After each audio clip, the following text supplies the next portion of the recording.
3 पढ़ा था, दो चरों वाले रैखिक समीकरण। उसके बाद हम आपको बता रहे हैं अध्याय 4 द्विघात समीकरण। द्विघात समीकरण जैसे नाम से स्पष्ट है कि इसमें एक चर हमको लेना है, एक चर हम कोई भी ले सकते हैं एक्स या वाई। तो एक चर हम लेने के साथ साथ उसमें जो चर की अधिकतम घात है वो हम 2 लेंगे। तो इस प्रकार द्विघात समीकरण का व्यापक रूप, सबसे पहले बात आती है व्यापक रूप की। द्विघात समीकरण का मानक रूप भी बोल सकते हैं इसको हम, या व्यापक रूप भी कह सकते हैं, मानक रूप या व्यापक रूप। तो द्विघात समीकरण में चर की अधिकतम घात कितनी होगी? 2 होगी। तो ये समीकरण होगा ax की घात 2 धन bx धन c बराबर 0। ये हमने समीकरण लिखा है, द्विघात समीकरण का मानक रूप लिखा है, जिसमें a b c, जहां a b तथा c ये कोई भी आपकी वास्तविक संख्याएं हो सकती हैं। क्या है? वास्तविक संख्याएं हैं, वास्तविक संख्याएं, ठीक है। एबीसी वास्तविक संख्याएं हैं, पर हमको यहाँ शर्त लिखना पड़ेगी तथा जो x वर्ग का गुणांक है a वो 0 के बराबर नहीं होना चाहिए, ठीक है। यहाँ शर्त लगाएंगे a does not equal to 0। क्यों ऐसे हमने शर्त लगाई है? यदि a ही 0 के बराबर हो गया तो पूरा x वर्ग, पूरा ये वाला पद क्या हो जाएगा? पूरा का पूरा शून्य हो जाएगा। तो यदि ये पूरा पद शून्य हो जाएगा तो जो बचा हुआ भाग है वो द्विघात समीकरण नहीं रहेगा, ठीक है। इसलिए हम जब भी द्विघात समीकरण का मानक रूप लिखेंगे वहां ये शर्त लगाएंगे कि a जो है, मतलब जो x वर्ग का गुणांक है a वो 0 के बराबर नहीं होना चाहिए, b और c 0 के बराबर हो सकते हैं। तो आपको एक नंबर में लिखने आ सकता है कि द्विघात समीकरण का मानक रूप लिखिए। जिस प्रकार हमने आपको दो चरों वाले रैखिक समीकरण युग्म के मानक रूप बताया था, रैखिक समीकरण का मानक रूप बताया था, उसी प्रकार से द्विघात समीकरण का भी मानक रूप होता है। और क्या है वो?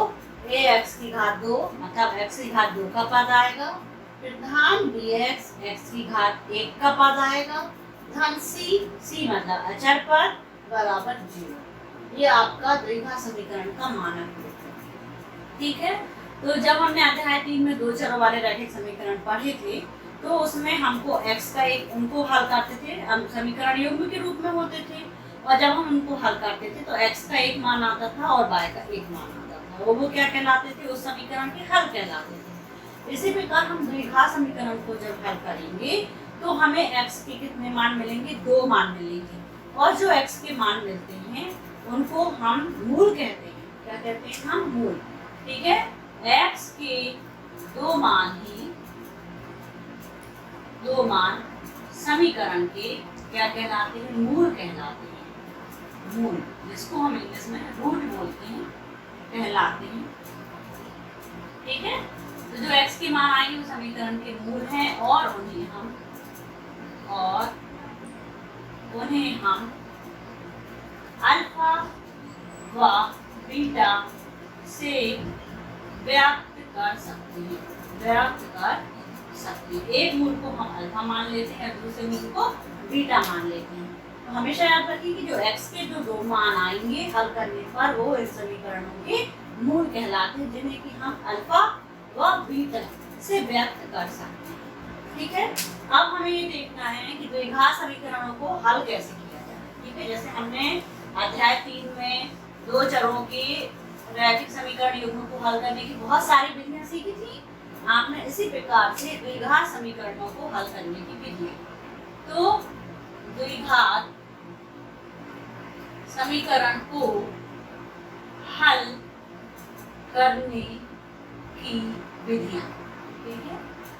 तो इसको हल करने की विधियों के लिए सबसे फर्स्ट जो विधि है वो होगी आपकी गुणनखंड विधि, ठीक है। तो सबसे फर्स्ट हमारी जो विधि होगी वो गुणनखंड विधि होगी। दूसरी पूर्ण वर्ग बनाकर, मतलब जो समीकरण है उसको हम पूर्ण वर्ग के रूप में बदलेंगे और फिर उसके बाद हल निकालेंगे। पर ये विधि आपके सिलेबस से रिड्यूस हो गई है इस बार, तो इस विधि को हमें नहीं करना है। तीसरी विधि होती है द्विघाती सूत्र से, द्विघाती सूत्र से हल।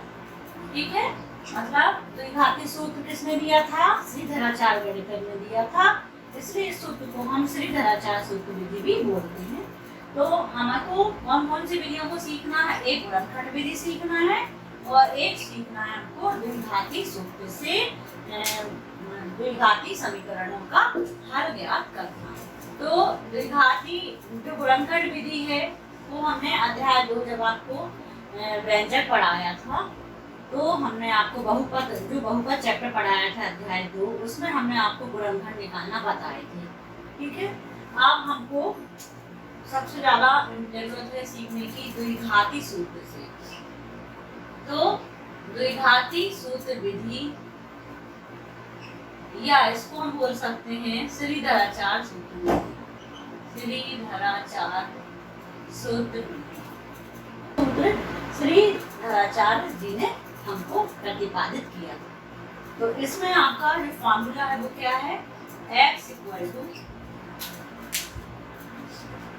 फॉर्मूला है x equal to minus b plus minus. अब आप लोग ध्यान से देखिए, सूत्र है ऋण धन और ऋण दोनों के चिन्ह आएंगे यहाँ पर, और यहाँ पर लगाएंगे हम वर्गमूल v की घात 2 माइनस 4ac, और पूरे के बटे यहाँ से लेके यहाँ तक का बटे आपको लगाना है अपान 2a।